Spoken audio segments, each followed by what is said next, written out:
हम लोग अपने आप को man power outsourcing service providers बोलते हैं। तो इसका मीन्स ये हो गया कि हमें जो भी लोग खुद अपना काम नहीं कर पाते हैं, जैसे ये कमर्शियली कॉम्प्लेक्स है, अब ओनर इसके नहीं चलाएंगे इसको, तो इसको चलाने के लिए उन्होंने क्या किया, इन्होंने मैनेजर रखा, कुछ और लोग रखे, वो अपने लोग रखे, जैसे आप मेरे अपने लोग हैं।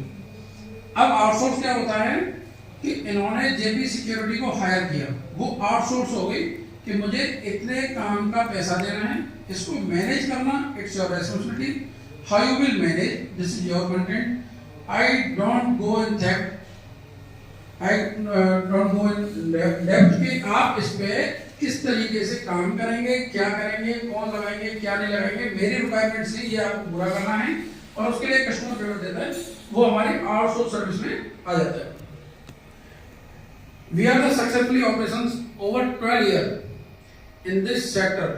2010 में जब हम लोगों ने इसकी शुरुआत की थी, तो उस समय उतना सिक्योरिटी का क्रेज नहीं था। जनरली लोग, मैं 2000 अगर और थोड़ा सा पास्ट बैकग्राउंड में जाता हूँ, तो आपने भी देखा होगा कि एक चौकीदार टाइप के लोगों की चलन थी।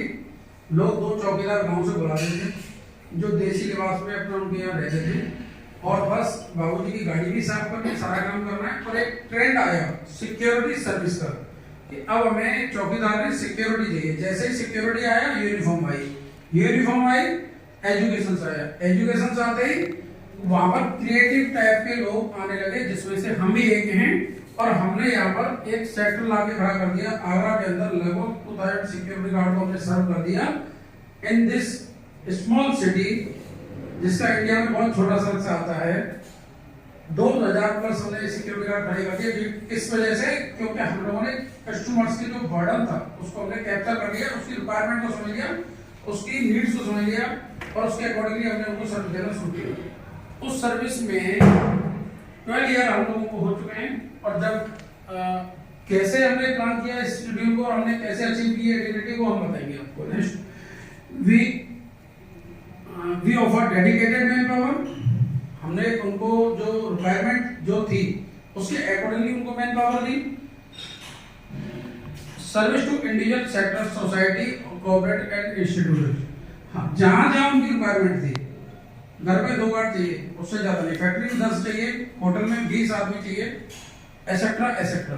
हमने उनकी कमर्शियल कैंपस को पकड़ा, सोसाइटी को पकड़ा, और लोकेशन को लिया, और जहां उनको एक फियर था कि चोरी ना हो जाए, ये सारी चीजें हो जाए, उस सेक्टर में हम लोग गए। उनको एक हमने एक डेडिकेटेड नाम दिया, एक ट्रस्ट दिया कि we are the JP security, हमारे रहते हुए ऐसा नहीं होगा, तो आप इस पे काम हमारे साथ कर सकते हैं आगे। और कस्टमर हमें ट्रस्ट करता है, you know very well about this, कि जहां हम जाते हैं हमें बहुत ज्यादा उसे समझाने की जरूरत नहीं होती। Customer already aware from our side कि हु इज सिटिंग देयर, इनका काम क्या है, और ये लोग कैसे हैं, कैसे काम करते हैं, मैक्सिमम जानकारी वो हमारे बारे में रखता है। पहले ये होता था कि मैं ही मार्केटिंग मैनेजर था, मैं ही मालिक था, मैं ही बिल्डर था, मैं ही सब कुछ था, तो टेबल टू टेबल जाता था, बहुत लंबा उसे एक्सप्लेन करता था, बाद में वो कहता था ठीक है हम बताएंगे। बट आज वो पोजीशन नहीं है कि हम बताएंगे। आज हम कस्टमर्स की चॉइस को देखते हुए हम बताते हैं उसे, और वो हमारे बताने का वेट करता है। सेकंड थिंग, कई कस्टमर्स को हम ना भी बोलते हैं। क्यों बोलते हैं? क्योंकि कस्टमर्स की नीड जो होती है वो इतनी सारी होती है कि आपके हेड साइज से बाहर निकल जाएगी, और कस्टमर देना जो चाहता है वो पॉकेट खुलने के अंदर ही देना चाहता है, बहुत कम पैसे में, क्योंकि उसकी नीड्स इतनी सी है। मैं तो, मेरी नीड ये है, लेकिन मैं पैसे वही दूंगा जो चौकीदार साहब को देता था। तो हम ऐसे कई कस्टमर्स को मना भी करते हैं, और कई बार हम हाई रिस्क, क्योंकि आज हम not limited to security, we are providing 20+ category man power. हम लोग ये देखते हैं कि जहां हमारा जवान है, जहां हमारा कैंडिडेट है, उसकी लाइफ की सिक्योरिटी क्या है। For a little example, right now recently before 15 days we have a call कि प्लीज विजिट करिए। मैंने कहा मैं सिक्योरिटी गार्ड का 50,000 दूंगा, कोई बात नहीं, आप आ जाओ, लगा दो। मैं गया, मैंने देखा सुल्तान की प्लेस से जब मुगल रोड में चलते हैं तो लेफ्ट में ऐसा में पेट्रोल बंद पड़ा हुआ है। उसने बोला जी यहाँ पे एक सिक्योरिटी गार्ड लगाना है। मैंने बोला 50,000 रुपये लूंगा, बोला कोई बात नहीं, दे देंगे। मैंने समझ लिया कि कस्टमर्स की नीड तो है, बिजनेस भी है, मैन पावर भी हम लगा सकते हैं, लेकिन वहां जो जवान हमारा खड़ा होगा उसकी कोई सिक्योरिटी नहीं है। फेंसिंग वॉल 4 फीट हाइट, चारों साइड से ओपन, 100 साइड ओपन थी, 100%, 4 साइड ओपन थी, और वहां पे जो भी उनका स्क्रैप पड़ा हुआ था वो ओपन साइड पड़ा हुआ था।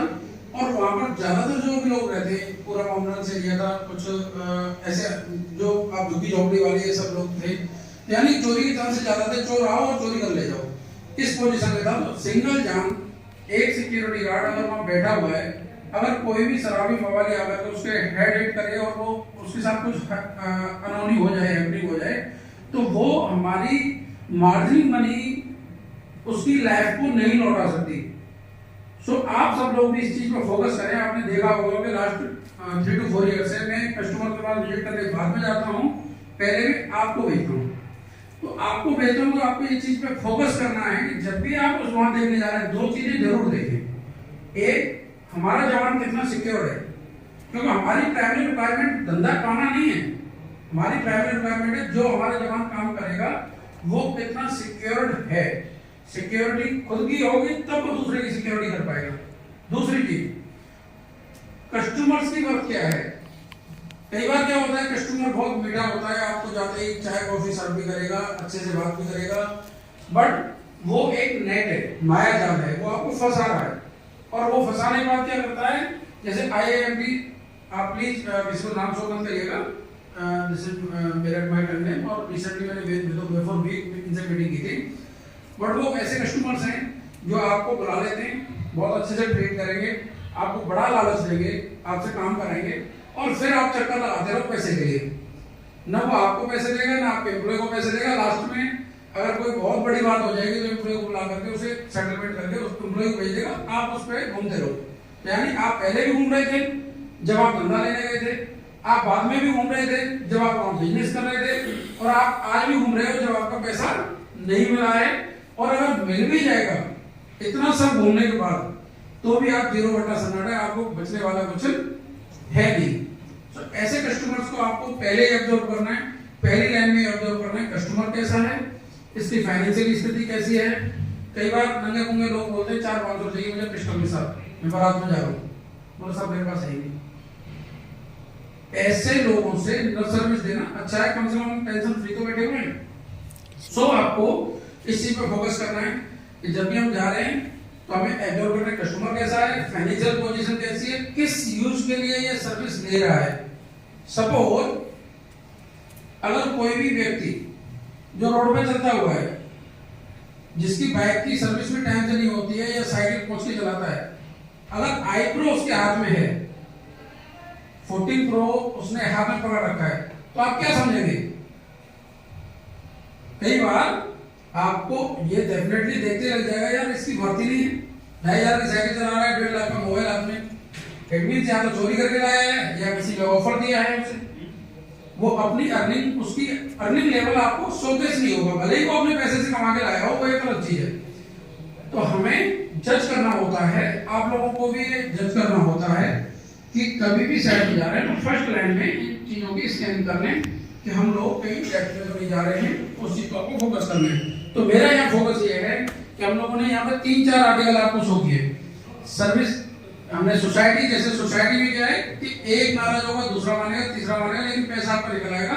सोसाइटी का पैसा मारने के चांसेस बहुत कम होते हैं, क्योंकि सोसाइटी में कॉन्ट्रीब्यूशन होता है सबका, और कुछ लोग अच्छे होते हैं, कुछ खराब होते हैं, लेकिन आपको पैसा निकलता रहता है। कॉर्पोरेट यानी जिसने कंपनी सेटल्ड करके बनाई हुई है, वहां पे आपको कभी कोई प्रॉब्लम नहीं आएगी। इंस्टीट्यूशंस में बहुत होते हैं, जैसे होटल्स हो गए, इंडस्ट्रीज हो गई, बहुत सारे सिनेमा हो गए, या एजुकेशन सेक्टर में आ गए, तो बहुत सारी चीजें होती हैं। तो आप उन कॉमर्शियल कॉम्प्लेक्स पे फोकस रखें, अपने बिजनेस वहीं से निकलने वाली है। Next slide.